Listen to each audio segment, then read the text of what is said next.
How to use AI in designing our cities. Hi, my name is Marcin Wojciech-Żebrowski and welcome to the newest episode of Urbcast, my podcast about urbanism, architecture, cities and many more.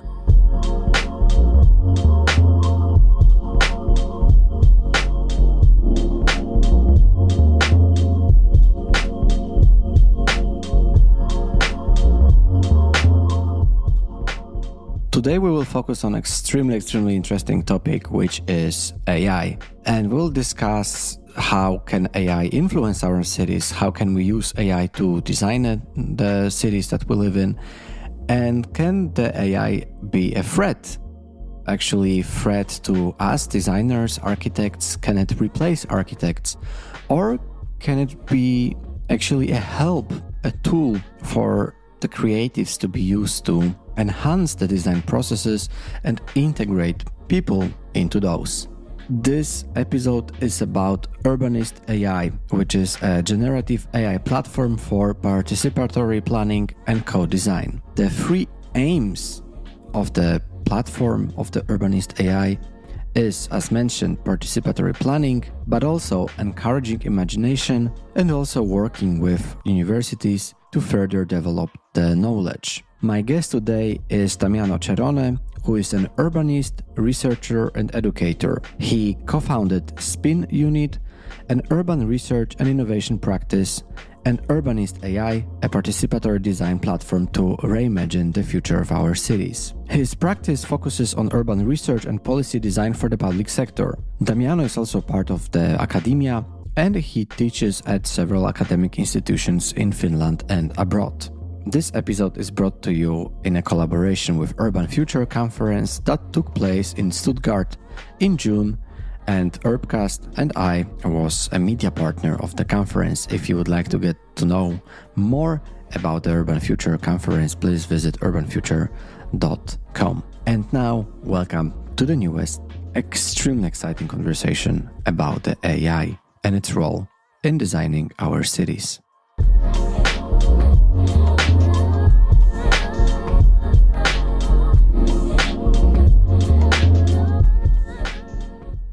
Hi, Damiano. Welcome to the podcast. Hi, thank you.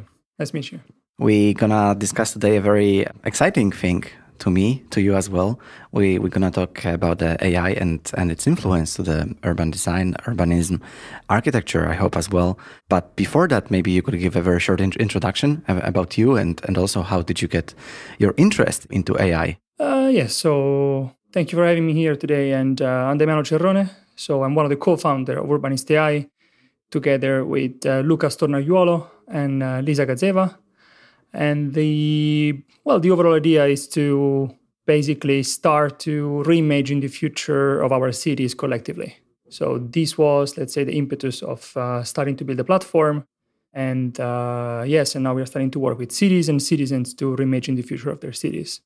And how did this inspiration come to you about the AI? Because it's not a new thing. It's of course getting a lot of traction recently because of the ChatGPT and other AI tools. But as far as I know, and I'm not an expert on the topic, that's also why you are here. But when this kind of interest around the AI started, and especially the thoughts about using AI for city making? Yes, actually, it comes long way back. So it was maybe like 2.5 years ago about that. So I'm an urbanist actually by trade and by kind of by research field. And about 11 years ago, I also co-founded the Spin Unit, which is an urban consulting team.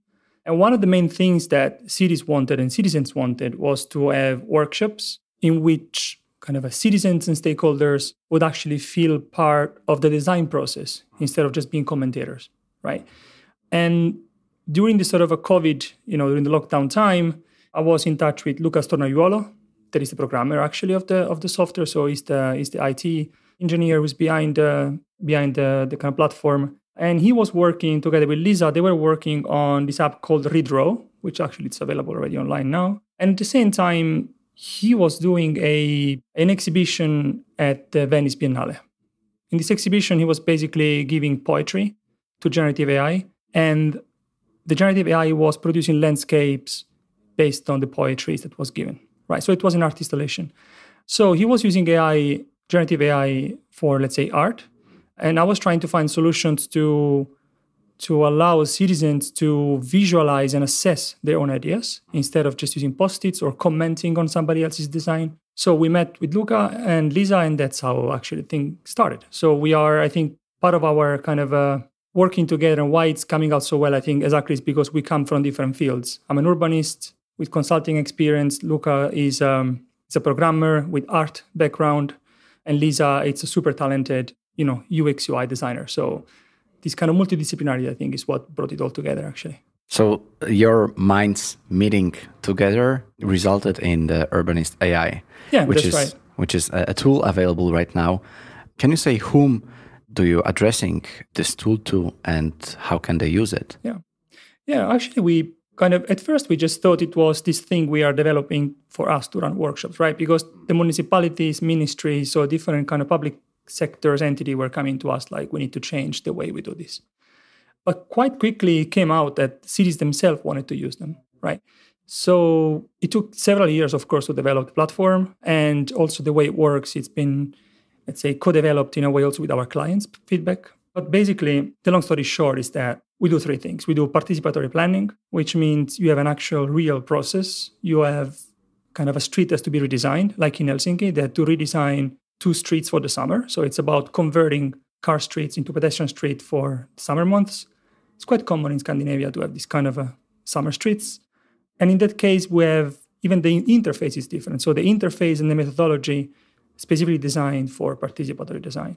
Then the second thing we do, and usually cities and citizens are kind of a part of this process. The second actually is to just encourage social imagination, which just simply means that there is not an actual street or a square to redesign, but we simply want to collect people's idea and actually give them the opportunity to reimagine their own city. So that of its own is a big thing, because when we involve citizens, we usually do that with post-its, with maps, with post-its on maps, or it doesn't matter if those are kind of a digital or kind of physical post-its. But the whole idea is that usually for a citizen, even for a stakeholders or investor, it's quite difficult to visualize their idea and even assess it, if they like it or not. So in this case, we just do kind of exhibitions or sessions where we just gather people's idea. And City Lab Berlin has been doing one actually last week. So they've been going around Berlin with a kind of a container, and citizens could kind of come and reimagine the streets of Berlin. And then we work with universities. So with university, we try to look at our own methodology critically and keep on developing how Urbanist AI is actually deployed. Would that be an alternative to the traditional way of getting information for the city planning processes? Because you said that there are post-its, of course, there are some physical meetings that people can attend. Of course, it was influenced during the pandemic, but I think that nowadays we are just coming back to those physical meetings, to the physical drawings. Would you say that involving AI to this participation process is the future, is a step up, or it's rather maybe only an alternative to the traditional method, or maybe just only a support to them? Yeah, I think it supports. So I think you still want to have an idea of what people like or don't like in the city. So you still want to have surveys. You still want to have, workshops, for instance, like with Maptioner, which is, it's about gathering information at large scale. So you still want to have that. I think what Urbanist AI is bringing here is the addition of having the possibilities to actually reimagine your own public space, but most importantly, to evaluate your own idea. I think this is what it's bringing on. And what we're seeing is that soon we're going to have also kind of a public-facing app that anyone can just use. Right now, it's only used through workshops, Urbanist AI, but we see that the biggest value actually is in the human interaction. So it's having people with different opinions and different background and ages coming together at City Hall or on public space like City Lab Berlin did, and have both a debate and evaluation of their own idea. So there is value in the human interaction, so we should not replace that. So it's possible, of course, to do some kind of a mass workshop online with Urbanist AI, but it will be limited to gathering the idea, not to actually produce new design that actually are going to be built and developed in cities. So it's a bit calming to hear that you value the human interaction, because as someone who is working with the AI models to enhance the processes, right? You might think on the on the other side of the spectrum that maybe the AI will be something that will replace many of the processes and our cities will be designed only by AI. And we as city planners, urbanists, architects will be only coding and writing scripts. Oh, absolutely not. Absolutely. I hope not. I mean, I hope that nobody's working on this direction. We are working on the direction of here's generative AI. It allows people to reimagine their cities and evaluate their own ideas. And architects and planners moderate that process. So architects and planners help citizens, guide citizens, stakeholders, investors into this process of social imagination. You still need to be able to make technical drawings. You still need to be able to follow regulations and urban design standards. So what is changing is more that the role of the architect is becoming even more the one of the mediator of urban transformation and somehow the one who has to communicate with citizens in a new way. So I think we look at Urbanist AI as not a design tool, but it's a communication tool. So this is kind of the direction we have taken.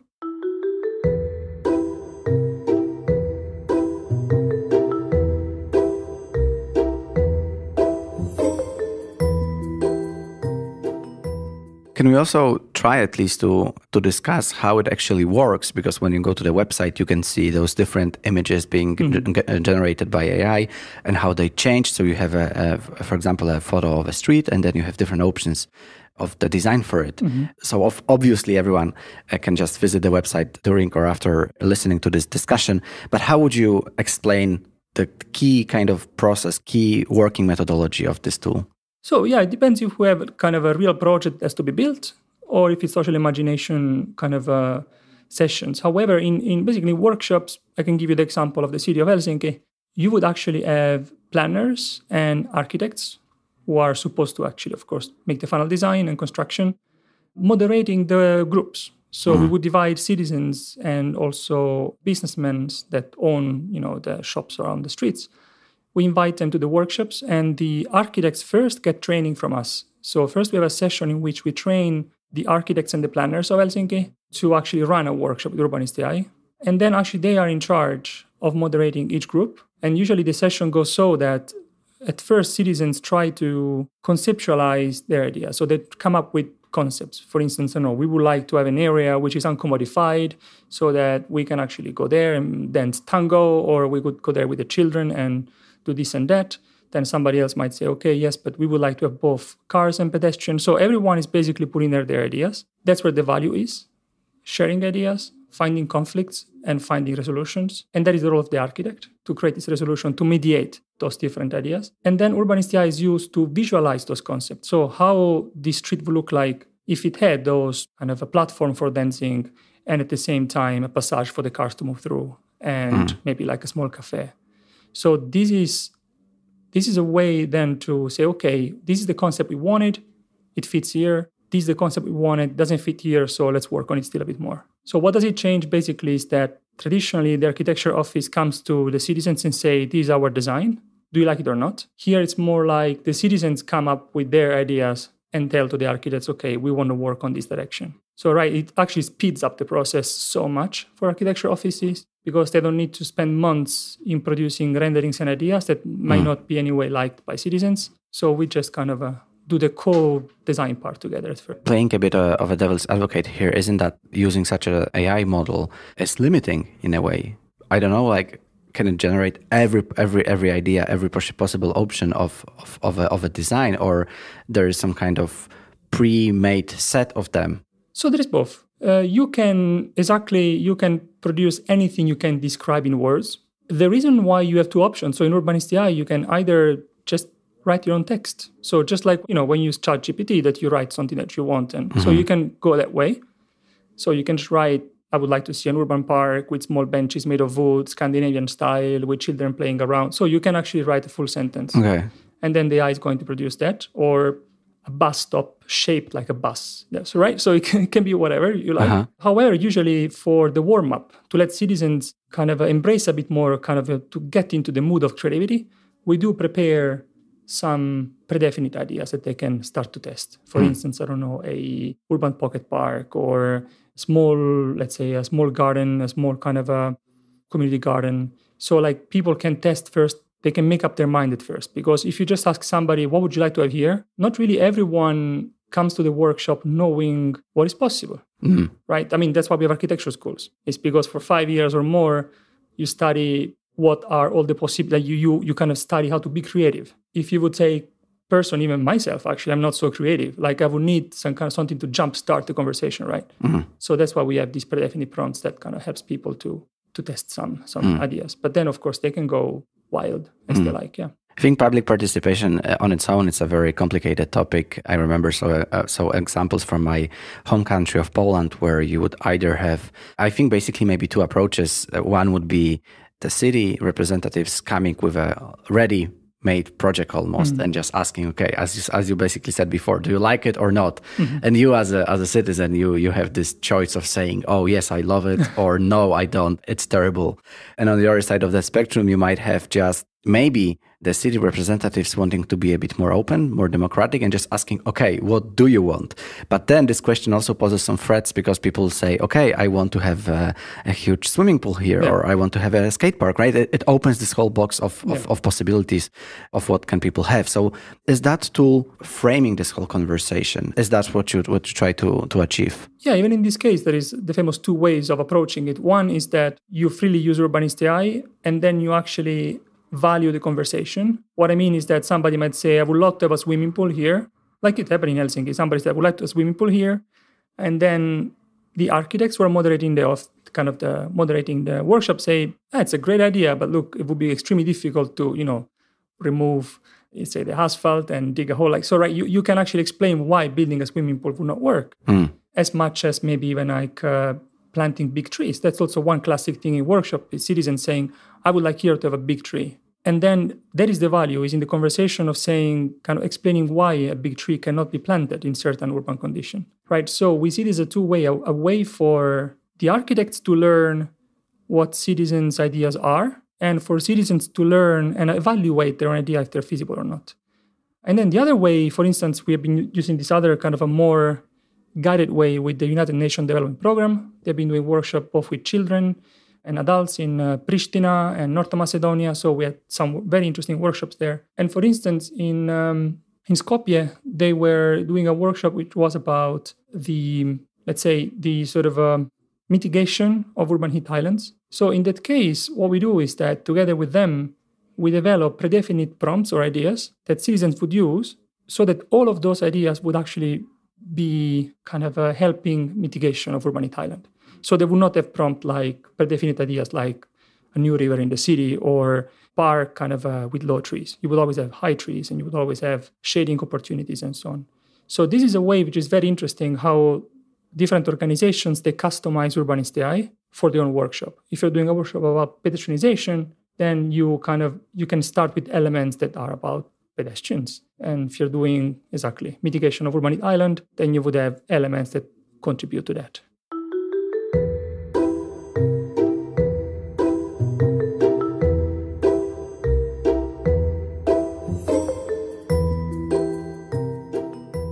Let's now switch maybe perspective a bit to architects, because you've said that architects' role in this process would be to moderate the discussion, also to explain why some of the ideas are maybe too extreme in many terms, right? What do you think that it could bring to the design industry, to the architecture industry? Because there is this open up discussion right now, also with, for example, Photoshop introducing this new AI tool basically where you can just write a script or you can open an image and write, I want a big tree here, and Photoshop will paste the big tree. Yes. And then you can modify that. So it opens up this debate. Will it basically kill the profession because instead you will just be limited to writing prompts? What's your ideas around that? I really don't think so, because you, as I said, also the experience from Helsinki and other cities, you still need to be able to conform to city standards and regulations. So I think the role of generative AI is just to allow people to express their ideas visually instead of just with text, so that they can evaluate for themselves if that's what they wanted to show or not. So, and for instance, even Photoshop is great exactly if you have a photo and you just want to modify the photo. But with Urbanist AI, for instance, we've been building the entire system for participatory planning. So the entire user experience, it's for that, it's to run that workshop, either if it's online or in person. So you have also like a polling People can vote for their favorite images at the end of the workshop. So then they can also deliberate on kind of which are the design ideas that we're pushing forward. Because cities needs to document the process. So you cannot just have kind of a couple of guys with Photoshop trying to, do something. I mean, you can do that, but like it's going to be extremely difficult. How do you vote? How do you organize groups? Even in Urbanist AI, you can actually organize groups with apps. So there's group 1, group 2, each group can vote their own images, it's designed for that. So what could an architecture office do in this case? I'm also asking on behalf of my own office. I'm working at Henning Larsen Architects, and we also start thinking about exploring all the possibilities with the AI, and ChatGPT can be one of them. But if we talk about generation of the images, how could architects use the tool? I think that the most powerful things for the architects is the fact that they can crowdsource ideas for public space or new development area.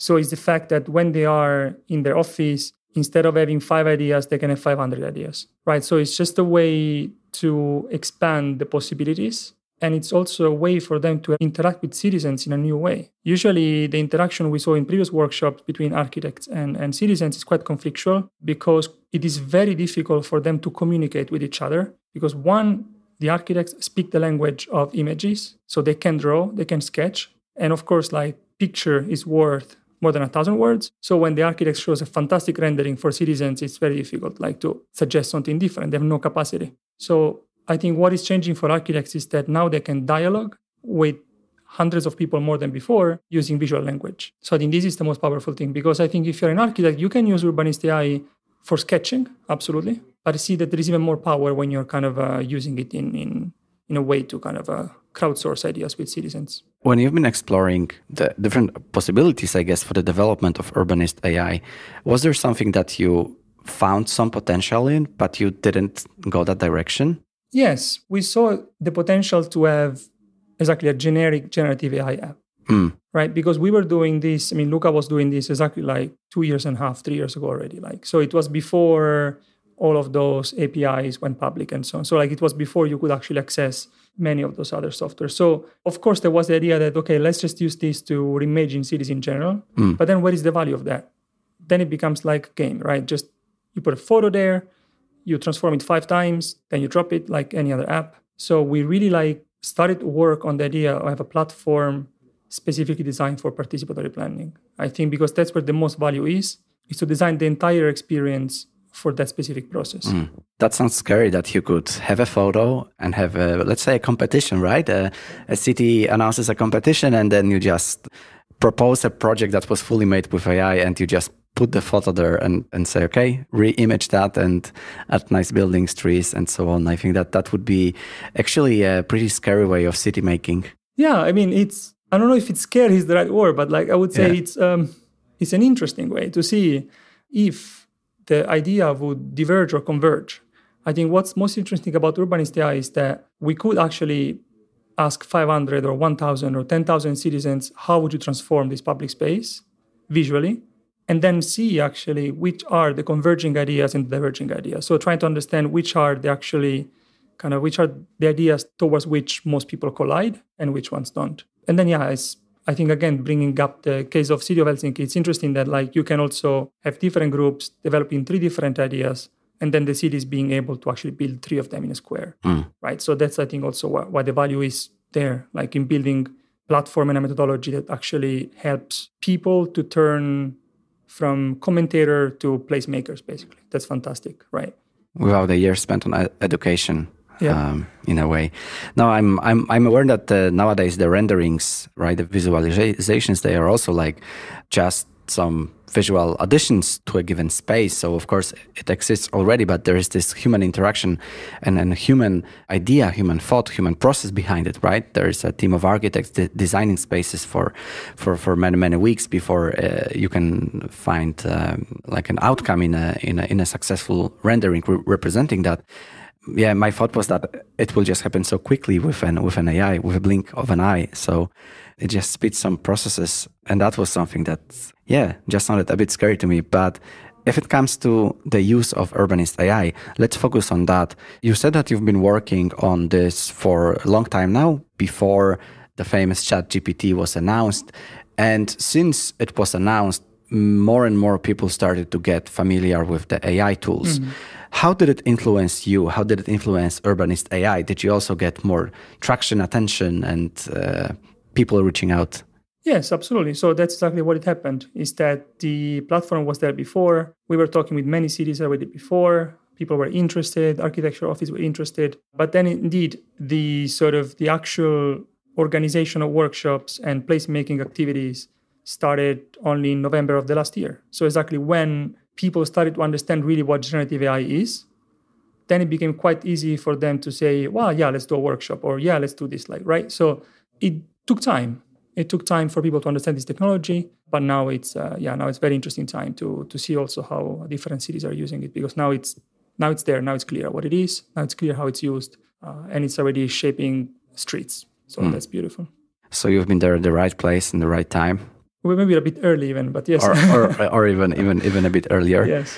What's the next step for you? Because for now you work mostly with cities. I don't know if it's also about private clients. And how do you imagine the development of this whole tool?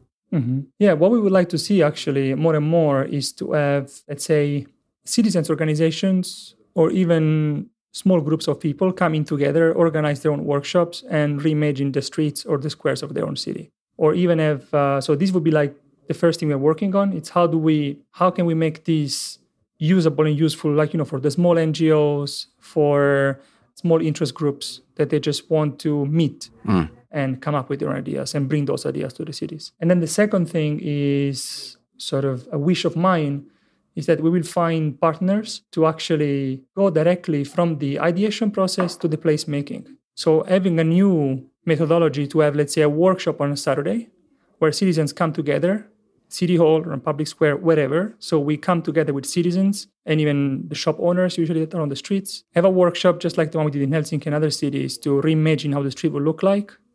And then right away go tactical. So morning after, so on the Saturday there is the workshop, and on the Sunday we go on the street and build it up. So having solution for example, like Parkley, which is a Finnish company with who we cooperate with.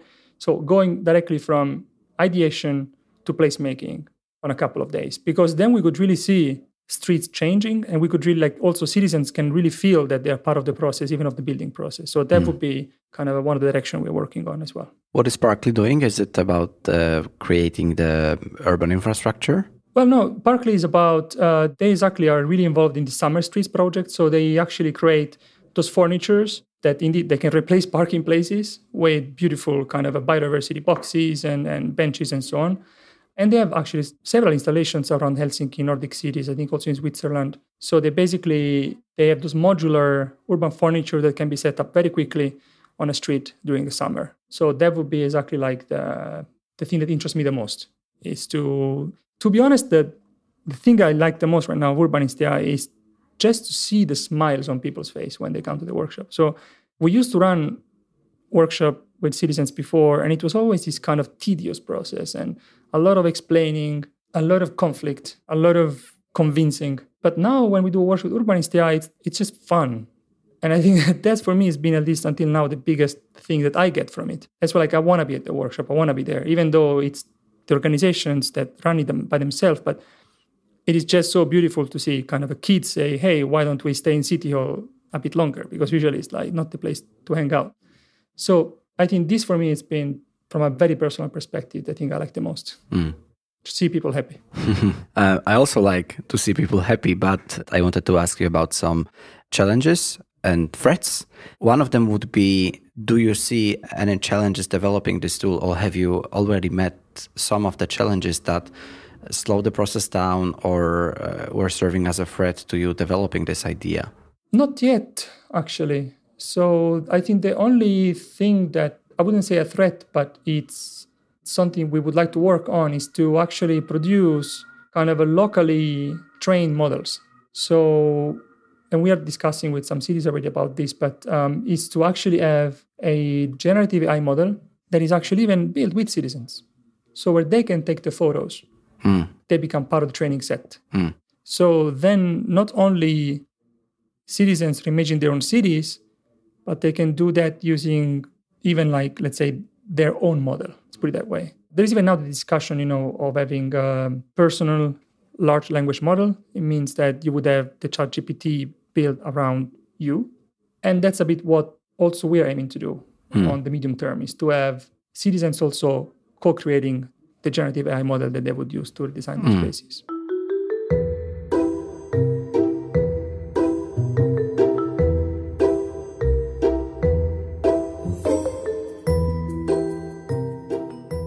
And the second one is about the architects again. And I know that you try to tell us that architects should rather sleep safely and calmly and shouldn't worry too much, because they can become those basically facilitators of the design processes with people, with citizens. But don't you think that such a tool as an Urbanist AI and also many more can be developed to the point that they start to become a real threat to architecture as a service? Because maybe there is a city council, a municipality that says, all right, so why should we start a competition process, or why should we delegate a project to an architecture office if we instead can just produce so much of images for our idea and then just start making them into reality? The first thing exactly is that is why we need architects, is because you would have even more images produced. So you need to have the knowledge to understand which of those ideas and images are actually possible to fit in a certain budget, in a certain urban design regulations and so on. However, I would say that sort of the threat to the profession, it's not there unless the profession changes, as it's been with every profession always. And I think the way it will change is that it's not so much Urbanist AI as a threat to not changing the practice, but it's more when you have Urbanist AI, it's for co-design, then you would have, let's say, another software that helps you make the floor plan.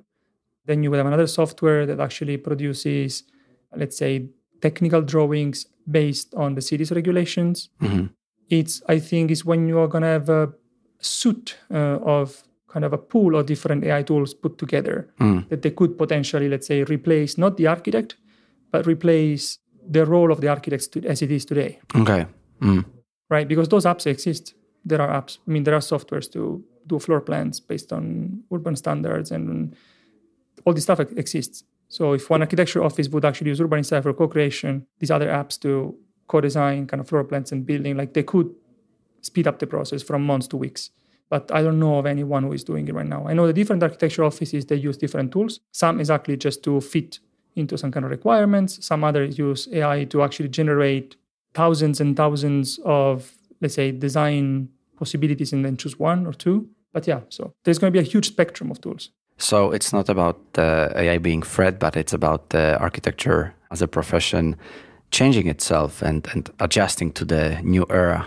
Yeah, absolutely. I mean, I think the main thing is that we need to acknowledge is that you may no longer need to study 5 years to know how to produce rendering, right? So you may want to focus more exactly on how to design cities collectively, how to become a better communicator if you want. Not better, but like a different communicator. And in a way, focusing more on the process, like what's going to be the design process for cities in 2035. Actually, that's even too far. I mean, those technologies are here right now. I mean, I think we should reimagine actually architecture education like as of next year. Yes. Would you call it democratizing architecture if you don't need years of study to produce an image? Yeah, well, there is always the question of AI poisoning. So unless we start to build indeed those kind of a city-based model or citizens-based model, so if the new models are going to be trained on images produced with AI, we might end up having models that actually are becoming more in agreement with each other. It means that it's going to be more and more difficult for them to reimagine something completely new. But that's, as I said, like it's easily, you can easily change that. But yeah, I think I don't have like a super clear answer in that. We need to see, because it's changing on a daily basis. Mm-hmm. I know we are exploring the topic that is still rather new, although we already made ourselves familiar with the different tools. Of course, the ChatGPT, I think it's the one of the most, I guess it's the leader now, but it might change as well soon. So let's stay open for that. The last thing is more traditional, because I wanted to ask you about something very, very old, very traditional. I wanted to ask you about a book recommendation. Okay. If you maybe have something interesting, ideally loosely related to the topic of our discussion, but I guess that as an urbanist, you might have something interesting to share. Maybe not one book, but Douglas Rushkoff. He has written quite a bit on this topic. It's been quite influential, this for me. So I would say a mix of that with the pretty old Jane Jacobs, of which many people are bored about it. Like, you still talk about that? But I think for me, what inspired Urbanist AI was the idea from Jane Jacobs that why cities are losing quality and attractivity is because architects started to design them and planners started to design them from above. So they started to design patterns that look beautiful from top down. But once you experience them from 2 meters of height or even less as a human being, you don't experience that patterns. So if you draw a circular building, it's really beautiful from the top because it's like a nice circle. But if you look at that building from the street, it's a straight wall. So I think this is, for me, has been influential that, okay, how can we bring back the democratization of the process? So that's Rushkoff books. So Team Human has been one of the most interesting one for me. And then Jane Jacobs on exactly then how the democratized process of co-design, it's done from the street level up. So, and now we've just launched this week a cooperation project with Humankind. So they have developed a public space workshop tool, design tool, of which Urbanist AI is part of. So we will try to change the placemaking process with them in the coming months. I'm looking forward to hearing more on that. Maybe that's a potential for another discussion in this podcast. But for now, I'm satisfied. I'm happy that we also finished this discussion about AI with some traditional literature. You also mentioned Jane Jacobs. So I think that we cannot forget about those backgrounds, the complete fundamentals of the urbanism and city making. I mean, as far as human beings will experience streets from their eye level, all that books are still useful. Thank you, Damiano. Thank you very much for sharing the story behind the Urbanist AI. And I'm looking forward to observing your journey, your development. And I'm hoping that we as designers, architects can be part of this story as well. Great. Thank you for having me. Thank you for listening to the newest episode of Urbcast, and I hope that it was extremely inspiring, especially that the topic of AI and its role in design is such a broad and undiscovered one. If you would like to get to know more about the topic, please reach out to Damiano, but also like and subscribe this podcast to be updated with the next episodes. This episode was a collaboration with Urban Future. Warm greetings to the whole team because you organized such a beautiful and amazing event back in June in Stuttgart. I'm looking forward to the Rotterdam edition in 2024. Thank you for listening and talk to you soon.